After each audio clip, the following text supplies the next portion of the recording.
Hi, everyone. Welcome. Thank you so much for joining us. We're thrilled to have you for our panel today, a deep dive into the best places to work in tech. Would love if everyone can just go ahead and take a second to introduce yourself via the chat. And we'd love to see which city has the best representation. So feel free to pop into the chat and just let us know where you're joining from. While you're introducing yourself, I'll go and kick things off and introduce myself, Hannah. I'm your moderator and a member of the Purpose Jobs team. We are your hosts today. And if you are unfamiliar, Purpose Jobs is your go-to purpose-driven startup and tech storyteller and community builder for emerging markets across the United States. So really, really thrilled to have everyone. A couple of housekeeping items before we dive in. The only item really being to use the chat. You can engage that way via any of our social media live streams. So feel free to pop over to LinkedIn or YouTube if needed in order to participate there. First, we'd love for you to let us know where you're joining from, but also let us know if we say something that really resonates with you, chime in with your own advice, post your questions throughout the conversation, and I'll really try to incorporate those as it's relevant. But with that taken care of, we'll definitely dive into today's topic. So best places to work. Take a moment and think back on the different places that you've worked at. I'm sure there have been some, hopefully some good ones, probably some mediocre ones, hopefully not too many rough ones. But we definitely have different experiences in each workplace. For me, things that have been really positive have been empathy or trust, transparency, working with a really smart set of people or a great boss. For me, the people is like my most important piece. Not so great things have been, being overworked or having a lack of balance or a lack of things like trust and transparency. So feel free to think back on what those experiences have been for you, and feel free to share some defining characteristics in the chat as well. But there's a lot that goes into your happiness at work, and knowing that we spend nearly a third of our life there, we'd really prefer to be happy, right? And so that brings us to today's conversation. We have 3 speakers here from different companies that received our Best Places to Work award this year. And you'll want to make sure to check out the full list, which we'll post in the chat there as well. Our speakers today, though, they are also hiring, which will be really great, as I know we have a lot of job seekers in the audience. And they're going to give some great insight into their own organization's cultures, as well as just general tips on what does make a best place to work. So really excited to have the conversation, and special thank you to our panelists for taking the time out of your day to share your message with our community. And thanks to all of you for tuning in today. We're really excited to have you. So without further ado, though, we will get started on our introductions. So to my panelists, would love if you can start by sharing your name and a brief background, and then go ahead and do just a general company bio, let us know mission, vision, and focus of your organization. So Cameron, can I go to you first? Absolutely. My name is Cameron Cooper. I manage recruiting operations and employer branding at Unite Us. And Unite Us is a software as a service organization where we connect people to social resources in community. So we deal with a lot of hospital systems. We deal with public health agencies in state, local governments, just to really make sure that we can get people healthy, but not necessarily in a clinical sense, but more so a holistic sense. Awesome. Thank you so much for sharing. Anthony, I'll go to you next. Yeah, hi, I'm Anthony Montalbano, Director of Operations here at Rivet. And Rivet is a software platform. We do workforce management. So basically ways for contractors to manage, plan, schedule, and deploy their crews in one software platform. We like to say Rivet is how construction labor gets to work. Our mission as a whole here is we want to be recognized as not just the most important software company in construction, but also the de facto standard in workforce management. Additionally for that, we also are based here in Detroit. We also look at the importance of being here and how important it is to be a part of the city of Detroit. So that's a huge element of who we are. Love that. Thank you, Anthony. Appreciate you guys joining us. Andrea, we'll send it to you. Oh, Andrea, you are muted. Nice catch. Appreciate that. Hi, my name is Andrea Dealman. I'm the Director of Product at Gear Supply. We are a service for the pro AV industry and events industry. We bring together the used gear market specifically. So we're giving the equipment that puts on your favorite events, concerts, festivals, a second life. So our mission is not just one of bringing together the AV market, but of sustainability and allowing, decreasing the amount of tech waste that goes into the landfill. Love that. Awesome. And I love all just like the purpose-driven focuses of your organizations, all doing something to make the world a better place. So thank you for those focuses. So to dive into the conversation, first question is, we just want to understand, can you guys describe your most defining elements of your company culture? What are the things that people, when someone asks, like, what do you love about your company? Like, what does your team say? What keeps people around? What's just like most exciting about your company culture? Let's go in reverse order this time. Andrea, can I kick it to you first? Yeah, absolutely. So I was the first hire here at Gear Supply, actually. And something that has really encouraged me over the past few years is how engaged everyone has been and how we've really selected people who are really determined to collaborate and push each other in an insightful and friendly way, but still one built on, growing you both personally and professionally. We're also incredibly collaborative. So we bring on people onto the team, and we are a small organization. We have one office. We're in Cincinnati. It's 20 people. So you really have to be on the ground collaborating with other people, and working with others is something that really encourages me. I love that. Awesome. Thanks for sharing. Anthony, I'll kick it to you next. Awesome. Yeah, I think one of the really great things about Rivet is just the sincerity of everybody here at the organization. I think we all have those purposes around the entire organization of what we want to do. We have really big goals. And so being sincere is such an important element. Supportiveness is just another one as well. Like, I think our team is constantly finding ways to support each other. Empathy is another element of the things that our team is, again, being supportive and empathetic is so important. And additionally, I think another defining element is our transparency. I definitely want to share more about that, but I think the transparency around the organization and being able to talk about things and be honest about things, not every day is going to be an easy day. So I think being able to be transparent about where we are, what we're trying to do, and we can be collaborative and work together as a whole are just some beautiful elements of what we do here at Rivet. Love the collaboration theme we're seeing so far. I definitely agree on that one. Cameron, I'll kick it to you to close us out on that question. Yeah, I'll piggyback on collaboration. We at Unitas, we are collaborating with a lot of different entities just to really work on this mission-driven initiatives. With kind of like our whole employee base, they come from all walks of life. We have people that come from nonprofits. We've had people that come from public sector, have never worked at private sector before. We have military veterans, working moms, and you kind of have this melting pot of individuals that are really doing this mission-driven work. And we really value all these perspectives coming in to really understand, like, what are we doing right, and really bring light to like just new ideas. How can we be better as an organization? But these perspectives too are helping us understand kind of this new area that really in healthcare hasn't really touched or shed a light on.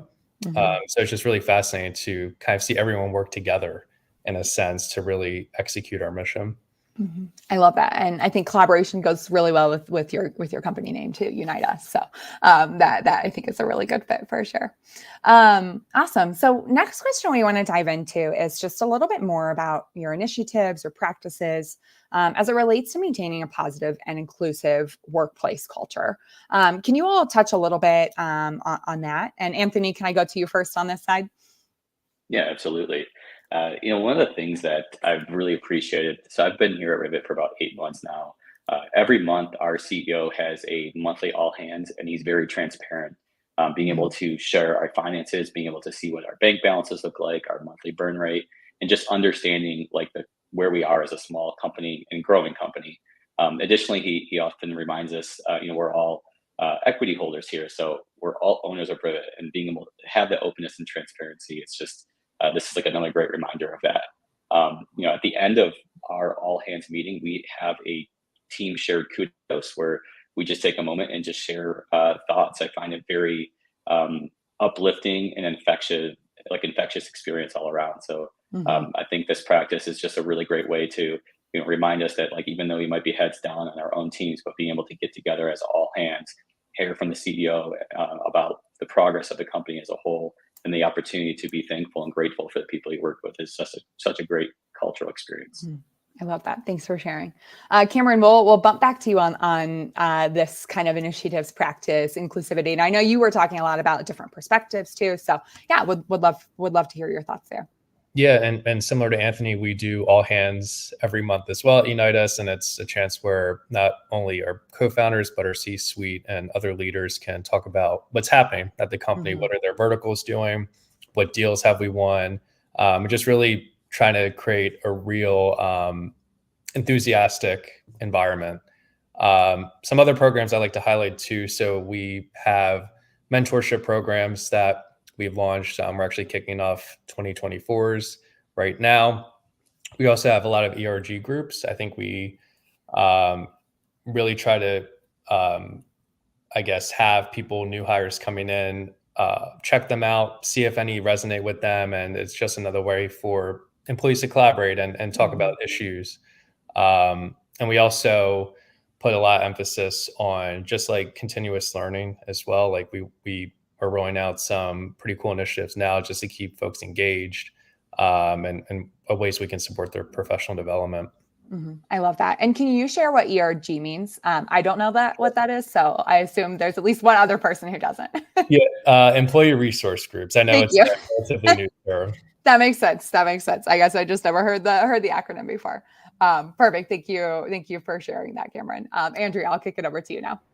Yeah, for sure. I definitely feel the trend towards collaboration that we're going on.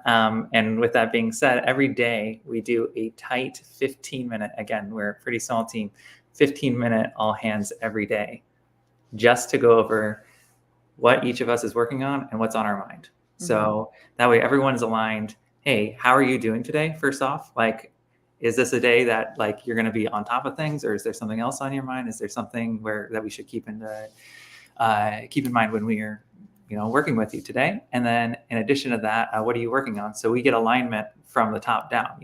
Our CEO joins this meeting as well as every warehouse person. So every person in our warehouse. So we all hear like how everyone is in their day-to-day life, and then also what the projects they're working on are and how those are going. I love that.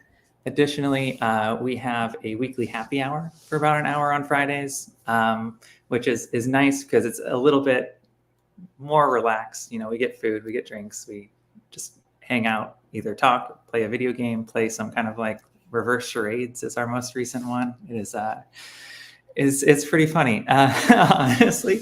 And then on top of that, we also have a weekly town hall. So for example, this is my second public speaking engagement today.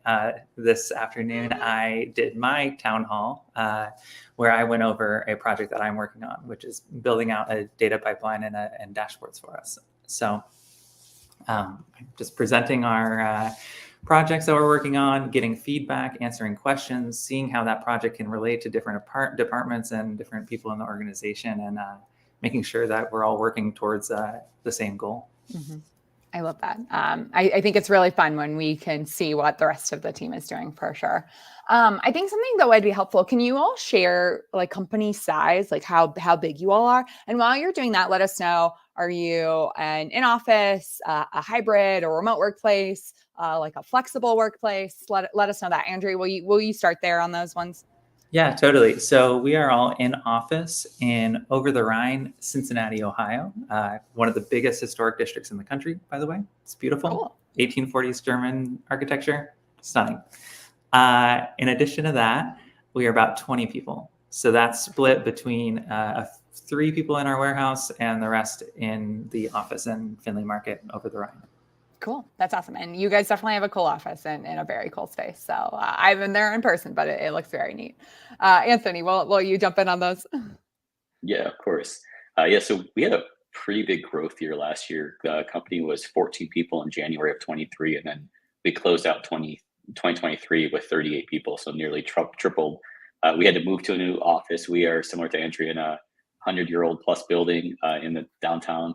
We stare at Comerica Park, like around the corner, and Ford Field's around the corner from here. So we're right in the heart of the city, and our approach is a hybrid workspace. We're about 3 days a week. Kind of depends on the role in the department, but that, I would say at least 2 days a week you see like the whole team. Tuesdays are definitely everyone's here. Love that. That's awesome. Cameron. Yeah, so Unite Us, we are 650 people about, and we're completely remote. Our HQ is in New York City, so any folks around there, they're welcome to go in. And we also have 2 other offices, one in Raleigh, North Carolina, and the other one in Minneapolis, Minnesota. Cool. Perfect. Thank you for sharing. Awesome. So let's jump next into, I would love to just hear like a personal anecdote, a favorite memory, something like that really highlights the positive impact of your company's workplace culture. Yeah. So just more of a tangible memory here. Andrea, do you want to go first? Yeah, sure. Let's see here. So a tangible memory of the positive impact of the workplace culture. Yeah. Just like what's something that gives you warm and fuzzies when you think back about work, whether it's your own experience or seeing your team have a really positive experience. Yeah, for sure. I mean, 3 hours ago, I wrapped up this presentation I was talking about. And not only did I get like really positive feedback from my peers here in the office, but people, this is a project that's going to affect everyone. It's a way of looking at all the information we're gathering and being able to make decisions based off of it, obviously. But it was also very constructive. So people weren't trying to necessarily hold back, like in a positive way. It was very transparent. Like, how will this affect me? Are you incorporating my needs into this? Like, it felt like it wasn't only, getting praise on praise for what I'm working on, but like we're growing together and we're building something that will work for all of us and eventually get us to our objectives. So I love that. And it sounds like you have a team and a culture where you're encouraged to share your feedback. And the transparency, communication, it's all baked in. Accountability as well. It's like one of our core values. I love that. Thank you for sharing, Andrea. Cameron, how about you? Yeah, so one thing that we've always been trying to be consistent with is just onboarding. And onboarding is kind of like it's really the first entrance of your new hire, seeing what everything's like. If that is no good, they're going to have kind of a negative impression of the organization. And recently recruiting has taken over some of the pre-boarding aspects of onboarding. And you hear, like, just recently, I've heard some great stories of some of our new hires, which they're so used to having kind of like the on-site onboarding experience. And this is the first time they're virtually doing this. And just like the amount of appreciation, the amount of praise that they're saying, like, wow, like you guys really know what to do for virtual onboarding. And just hearing like the kudos and just seeing them happy puts, smiles on everyone's faces. Yeah, I love that. Onboarding is so important. It sets the tone of the whole experience. So love that. Thank you for sharing, Cameron. Anthony. Yeah, so when I think of like a highlight or a story, the first thing that comes to mind is just recently and during the holiday season, our marketing team was putting together these gift boxes for all of our customers. Nearly 100 gift boxes were being assembled. And there was just 4 people working on this initially. And I would say within a 20-minute window, I would say half the company joined in. We started to build an assembly line, and it became this like collaborative experience of like, it was not like, intended, but it just kind of like shows the amount of willingness that people are wanting to help. And it became kind of this, again, I use the word infectious because as you see others wanting to help and just continuously being able to help. And I think it took us less than 2 hours to assemble roughly 100 gift boxes of mugs and chocolate, and even putting the address labels and everything on. So it was really cool. That's awesome. I love these teams. And also you all got to see Lauren briefly. She's helping us out behind the scenes. So apologies, she popped on there. But Anthony, thank you for highlighting that story. Perfect. So next I want to dive into just a little bit more about this kind of, or I want to dive into more tangible benefits. We're talking a lot about culture, but benefits are, whether it's PTO time or it's, 100% of your health insurance premium paid. Like, let's get into specifics. Like, what are some of your, top 3 benefits that your company offers that are those like really tangible, specific things? Cameron, can I go to you first here? Yeah, absolutely. With the health benefits, I mean, we're not 100% premium pay, but they are pretty low premiums, which is Perfect. always nice to see. I will say too, we have a lot of animal lovers at Unitas, so we do offer pet insurance, which is Cool. a nice perk. Only for cats and dogs though. And the other thing for just like around parental leave, we do include adoption for that. So it's not only for traditional, but if you want to go down the adoption route, we definitely provide that parental leave for you. That's awesome. Thank you for sharing. I love the tangible benefit stuff. I love culture too, but these are always fun. Andrea, how about you go next? Yeah, for sure. So for our healthcare premiums for this year, we pay 50%, I believe. But better than that, personally for me, is that our business is owned by an Orthodox Jewish family. So not only do we get our 14 days PTO plus holidays, but we also get about 14 additional days of Jewish holidays, including the entire week of Passover and the entire week of Sukkot off. So that's about a week in October and a week in April every year as well for those holidays. So pretty solid PTO structure. If you can work your vacations around those holidays, it's awesome. It really works out. Yeah. Love the generous time off for sure. Cool. Anthony. Yeah, so some of the great benefits here at Rivet, outside of similar great healthcare and dental and vision and those elements, 401k is also, we have matching 401k. We also cover roughly 6 lunches a month for the team, so that's really cool. One of the parts of it is we do this thing called Tuesday Lunch Remix, where on Mondays everybody essentially votes on a local restaurant that they'd want, and then it gets catered the next day. So that happens every Tuesday, and then every other Thursday, a different team member gets an opportunity to share a local favorite or something that they'd like to with the entire team. So that's like a really cool perk, is having a good chunk of your lunches covered here at Rivet. And then the third one I would say is just there's a really strong understanding of the importance of being able to support family as a whole. A lot of the founders have families, and they understand the complexities and difficulties it can be. So I think it's really great that there's that empathy and support for everyone else trying to, obviously grow here at Rivet, but also to support their families as a whole. That's awesome. Love the family support. I also love food, so really excited about your guys' lunches. That's pretty awesome. Cool. Thank you all for sharing though.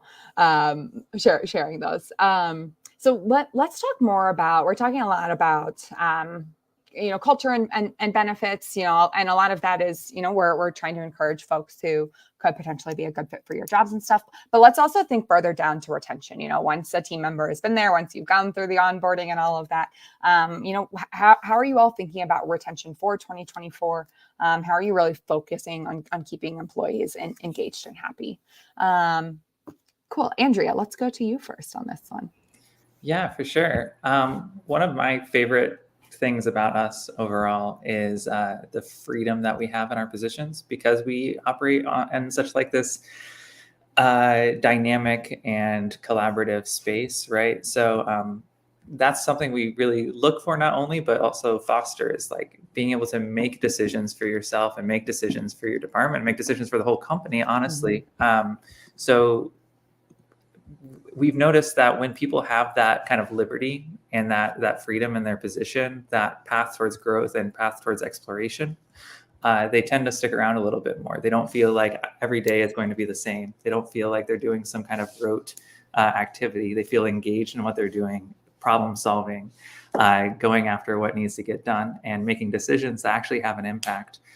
So that's honestly the biggest thing for me personally that aids in retention, and from what I've seen aids in retention for people who are into that kind of work. As I was kind of saying, is with that exploration, there also people find themselves into leadership positions that we didn't even know we needed at the time. Once someone solves a problem, you end up thinking, oh, wait, that is like an entire path forward for us. And that person ends up leading that. Honestly, when I joined, we were essentially just a broker for used Pro AV equipment. We would purchase this equipment in bulk and resell it. But when I saw this opportunity to build a marketplace platform, relatively fresh out of college, in a marketing position, I started working on it myself because I have somewhat of a technical background. And now here I am, I'm the director of product for an organization with 20 people. So that is kind of what powers our retention, is the pathways to growth and leadership here. Mm-hmm. I love that, the investment in the team. And appreciate you sharing your own story there, for sure. Cameron, do you want to go next here?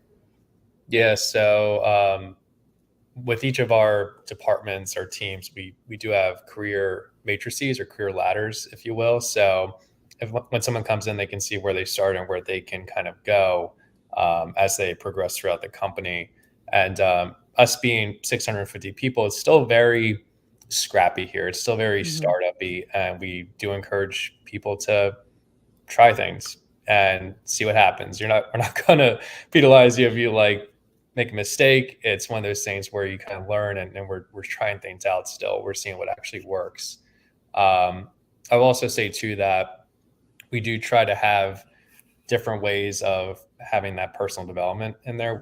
I think I mentioned before, we have some initiatives where if someone wants to learn, let's say like data analytics, and they haven't had a chance to, we might have some ways where they can maybe try that out, explore that, and maybe they can get a data analyst position at the company. I love that. That's for sure. Just opportunity to fail, personal development, all of that is really valuable and important. So thank you for sharing. Anthony, I'll kick it over to you next. Yeah. So this year, or actually just at the end of last year, we hired a people ops manager full-time to help start supporting this growing team. And so there's a lot of different initiatives that we've kind of been starting to help support things like the career development elements and understanding why everybody wants to work at Rivet as a whole. So I think a big part of just that retention element is really starting to listen to a team. As you hire every new person, the culture is changing. And so that, like, being able to evolve with that culture is really important, but also being able to having the opportunity to understand, what makes it so special to be here. One of the things that we do is we take these predictive index quizzes, which just gives you an understanding of how to collaborate and talk with others. Again, trying to keep that empathy and transparency open. And then we have a team directory that's shared across the organization where you can pull up someone's profile, and it kind of would share a little bit of like, here's how you can communicate with others and for this particular person and so forth. So I find that really helpful and develop your ability to collaborate and work with others. But yeah, I'm excited for some of the initiatives that we're going to be working on later this year to continue to support our team as a whole. That's awesome. And I think the biggest theme that I'm hearing here is just also making sure that your team members aren't feeling stagnant, that they are continuing to have that opportunity for growth, which is so valuable. Awesome. So let's move next into, I feel like we've touched on this briefly, but let's dig into it a little bit more. Obviously over the last few years, just the demand for remote work, or at least increased flexibility, has been really high. People have their own personal lives, their families, things like that they have to take care of as well. So how has your company really adapted its approach to offering, some version of that, and employee engagement and satisfaction, within the context of both remote work or flexibility? Cameron, I will send it to you first. Yeah, so Unite Us, since I've been with the company, which is 2021, we've always been remote. Mm-hmm. It's one of those things where having the systems in play will really make things pretty collaborative, and people don't necessarily feel left out. Some people want to have that in-office environment, which we do provide if they live in those areas where we're located. But we're a Slack shop. We do our best to really use Slack to its fullest advantage. So we have many different channels that are not necessarily associated with work, but just like fun topics. Mm-hmm.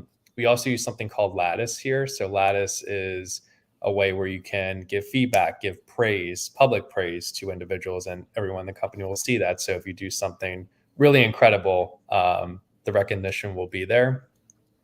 And, having those like Anthony, having those all teams meetings, every month, just making sure everyone's kind of in sync, having those events, having those processes where that communication is transparent. It really just flows really, really well. And people, you see stuff in the press where everyone's returning to office, kind of. It used to be hybrid. Now it's 5 days a week. But folks like their flexibility. And if it's all about trust, do you trust them to do their work? And holding those accountable. If they're not, then maybe that's a conversation with the manager, but we want to do our best to kind of empower everyone. I love that. Cameron, very important question. What is the fun Slack channel that makes you laugh the most? Oh man, well, we just have a random, there's literally just random. Okay. Random, and people will just post anything in there, which is pretty cool. But we have ones for pets. We have Pets of Unite Us. We have a food channel. If there's a bunch of people that reside in, let's say, Florida, there's a Slack channel for everyone to kind of talk about stuff going on there. Cool. I love that. Thank you for giving us some insight there. Anthony, I'll go to you next on just flexibility, a hybrid approach type stuff there. Yeah, of course. So, we're a hybrid company and based here in Detroit. So I think when I think about this, there's a certain value in respect around the heads up and heads down time, and very much what we haven't said around be able to just have that trust and independence to be able to do those things. I feel like, Andrew, you also mentioned, similar things about just having that independence and agency as a whole. So I think that's really important and when you think about remote work as a whole, and we're, partially remote and then also in the office. So I think it's, it's important to give people that flexibility and those options as a whole. That's kind of where my head's at. Yeah, no, I totally agree. Okay, Andrea, we'll jump over to you. Yeah, for sure. Because we're a smaller organization where everyone is kind of a leader, we're fostering that level of collaboration and engagement. We are in office full time, except for some select positions, specifically like director level and higher positions. But for any salaried position, there is a degree of appreciation for the independence where if I need to go home halfway through the day because my cat's sick or something along those lines, I'm just going to do it. I don't really need to give a heads up. I'll let people know who need me, but I'm just going to do it because I know I'm going to get my job done, and we know everyone's going to get their job done because of that level of accountability. But also in name, we're in office full time, but in reality, we still do offer a degree of flexibility. And, I get a couple of work from home days here and there as the weeks go on, and I use them as I need them. So, yeah.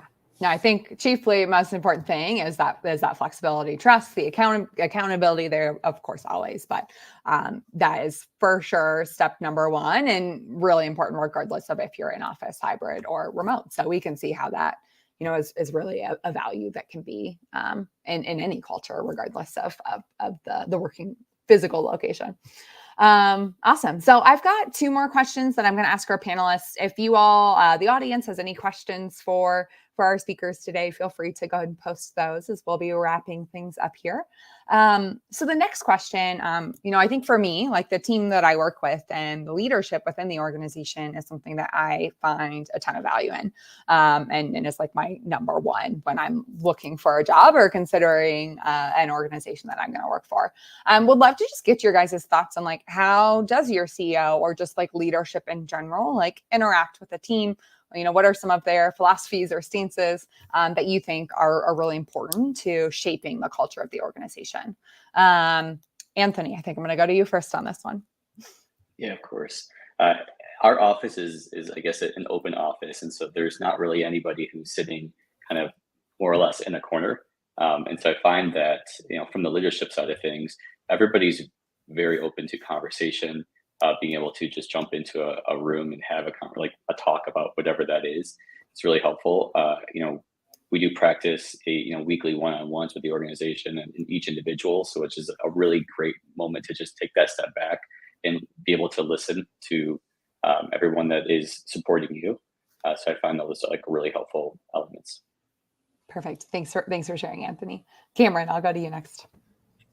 Yeah. So a lot of it is just having those communication areas, with Slack, for example, we have like some announcements channels, and that's where a lot of communications could come from leadership.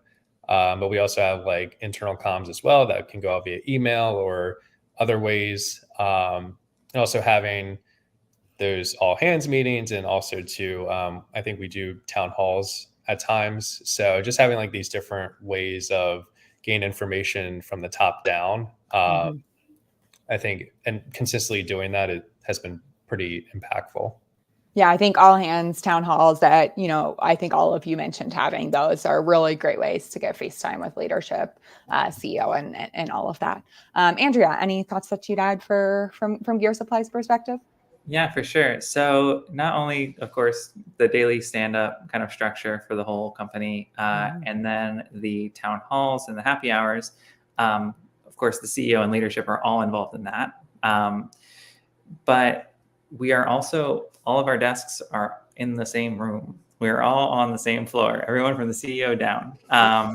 We have one big, actually LED wall that came from one of our purchases. So it's like what would be behind Taylor Swift on the Eras tour. We have that at one end, which has all of our sales metrics for the quarter. And, all of the thermometer chart going up to our goal, the whole thing. So everyone's really, really, really on the same page. I had mentioned how really everyone's a leader at this organization, where we kind of have a somewhat of a horizontalist approach where you can make decisions as you need to. But then when there are times of need, where there's times where we're really crunching, where we need to get something done, that's when the hierarchy starts to form. And that's when we can start churning things out and making decisions that don't need to be debated necessarily.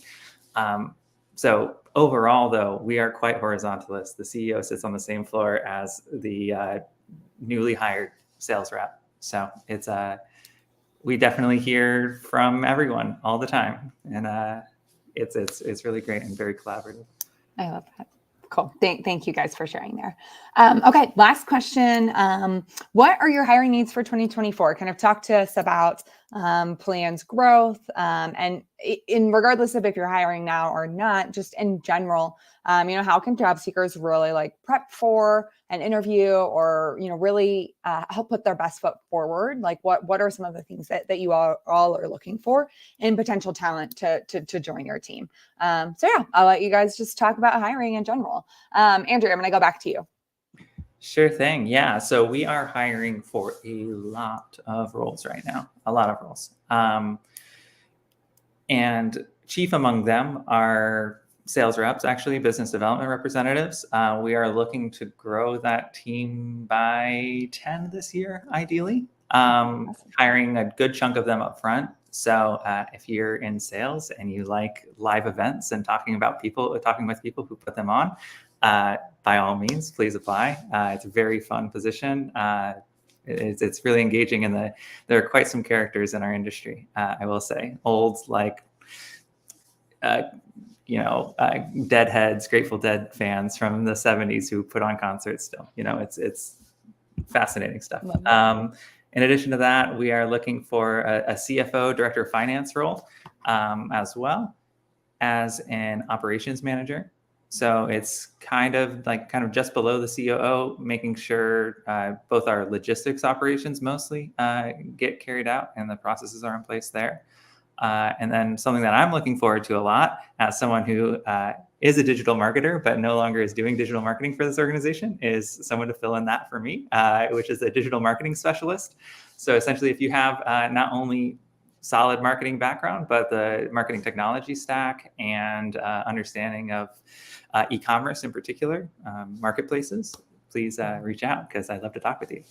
Love that. Andrea, is there any, I guess a lot of people will do kind of core values evaluations, but is there one characteristic that you guys look for above all others and potential talent to join your team? Yeah, definitely being action-oriented, being decisive, being able to step up and make calls when you need to make calls. I think that's definitely something we look for. Perfect. Love to hear that. Anthony, let's go to you next. Yeah, so we have, right now we have one open role that's publicly open, but there's another one that should be out very soon. Our current role that we have open is for an engineering role. And then we have a sales role, I would imagine within the next few weeks, should be out very soon. But outside of that, we have some pretty ambitious hiring plans going later into 2024. So I would definitely encourage others to check out Rivet.work, and we have a talent community that you can join, and we can definitely reach out to you as more roles start to come up. So that's kind of like what we have coming up. I would say when it comes to some of the expectations around what we're looking for, ambition and honesty are just two big elements of everybody that we talk to and everyone that works here. The willingness to help others and learn from others is another big thing. I think that it's really important to remember that we're all in this together, and we're all striving to do something big. And so it might not have the same approach. Everyone's not going to have the same approach, but being able to be open and honest and listen to each other and work together, we can do it as a whole. So I think that having those qualities are just really key to everyone that continues to join our team. Awesome. Love that. Thanks, Anthony. Cameron, I'll let you close us out on this one. Yeah, so we are hiring a lot on the revenue and go-to-market side. So we are hiring a lot of sales execs, customer success managers, some folks on the government affairs side. And we're also hiring quite a bit on like the technology integration side, data side. The theme this year is a lot around expertise. For our go-to-market stuff, our sales, customer success, we are looking for people that come from enterprise software as a service. So think of big systems like Salesforce and Oracles of the world, and especially like on the government affairs side, knowing Medicaid policy, knowing public health policy, because that's a lot of what our work is dealing with those types of entities. So if you have any of those qualities, you can definitely check us out at unitus.com and go to our careers page. And also all of our jobs do get posted to LinkedIn as well. Perfect. So I guess my last question too, which Cameron, I feel like you just got in there, is just how can folks keep tabs, stay up to date on your company? Do you recommend LinkedIn following and anything else specific there? I definitely recommend LinkedIn. Okay. We do a lot on there, but we also have an Instagram account, which we post to frequently. But LinkedIn is going to be the main source of media. Perfect. And Anthony, what's the best way for talent to stay in touch with you? Is it the talent community or other recommendations there? Yeah, you could start with rivet.work /careers is where we post everything. Those get synced as well with LinkedIn and as well as Purpose Jobs. And then I would say to continue to follow us, a really great resource that we launched last year was a podcast called Construction is Hard. So if you're curious about what we do and the problems that we're solving, it's actually very fun and engaging. I think our marketing team has done a tremendous job at putting that thing out there. So it's a great resource to learn. And we're in the works of doing season 2 right now. So it's so exciting. Really awesome. Cool. Yeah. Thanks for sharing, Anthony. And Andrea, how would you recommend talent or the audience stay in touch? Yeah, for sure. Well, if you're looking to apply, gearsupply.com/careers is where you can find all of our job listings, as well as on all of the major jobs platforms, including Purpose Jobs. But in addition to that, we have an excellent Instagram. Our tag is Gear Supply Marketplace, as well as on Facebook, Gear Supply Marketplace. And I think LinkedIn is the same. I can't guarantee. It might just be Gear Supply. But if you look up the company name in my little name tag, you'll find us. Perfect. And we'll definitely link out to some great resources in our follow-up email. But yeah, without that wraps us up today. So thank you everyone for joining us. We're going to post in the chat too, just our newsletter. Be sure to subscribe to stay up to date on other events and great tech news and open jobs. But otherwise, a huge thank you to our panelists for your time today. Thanks to the audience for tuning in, and for anyone who watches us, watches the event afterwards. But yeah, thank you guys so much, and have a great rest of your day.